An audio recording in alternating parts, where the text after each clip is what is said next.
صباح الخير. انا جيت كتير دروس بتتكرر في حياتنا ونيجي نقول انا اتعلمت الدرس، ليه الموقف مش راضي ينتهي؟ طالما انا اتعلمت الدرس وعرفت اللي حصل، ليه الموقف بيتكرر في حياتي؟ ليه المشكلة عمالة تظهر في حياتي مرة كمان؟ خلينا نتخيل مع بعض، اعزكم الله جميعا. بس انا عندي كوتشي ضيق، فانا لبسته من اول اليوم، وبعدين بدأت احس ان صباعي بيوجعني.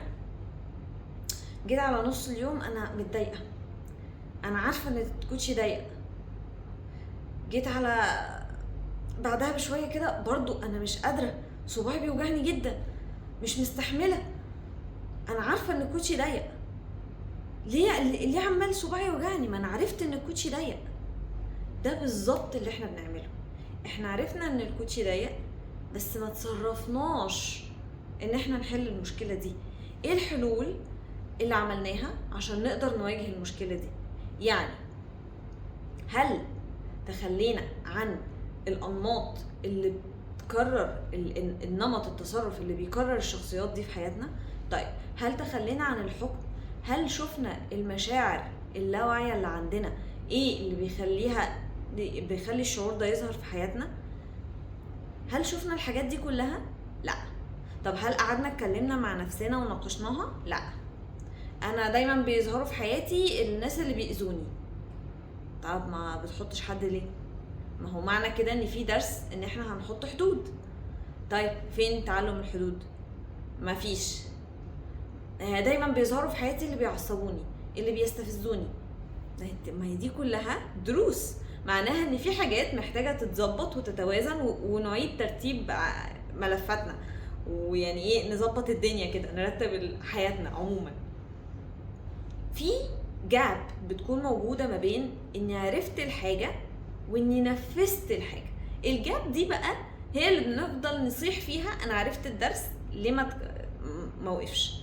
انا خلاص، ليه يا دنيا بتعيدي الدرس عليا تاني؟ عشان احنا ما اتخذناش الاكشن اللي يوقف حاجة زي دي. بمعنى انا عندي حكم ان اكس من الناس سيئين. طيب هيفضل يطلع لي الاكس من الناس دول سيئين عشان انا حاطه حكم عليهم. طيب هل كلهم وحشين ولا ممكن يكون فيهم كويسين؟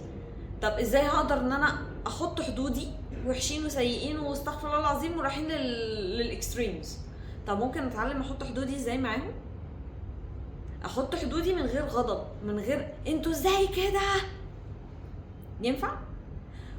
يبقى خلينا النهارده نشوف ايه الحاجة، او على الاقل ناخد فكرة واحدة من افكارنا كتير كتير كتير والدروس والحاجات الكتير اللي بتحصل في يومنا، ونسأل نفسنا ايه الفكرة اللي انا بقول ان هي عندي بس انا مش بطبقها، ونحاول نقرب الجاب على قد ما نقدر.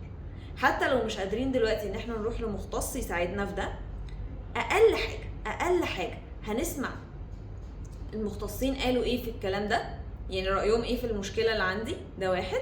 تاني حاجة، هقعد مع نفسي واطلع افكاري على ورقة بحيث ان هي تكون واضحة قدامي. واتكلمنا قبل كده كتير على اهمية ان احنا نكتب ونشوف الحاجة قدامنا. هتصدقوني كلنا بنتفاجأ من كم الحاجات اللي بتكون في دماغنا. نسمح لنفسنا ان احنا نشوف الجاب دي ونحاول نقربها على قد ما نقدر عشان نتعلم الدرس ونسكيب ونتطور. صباحكم فل ويومكم حلو.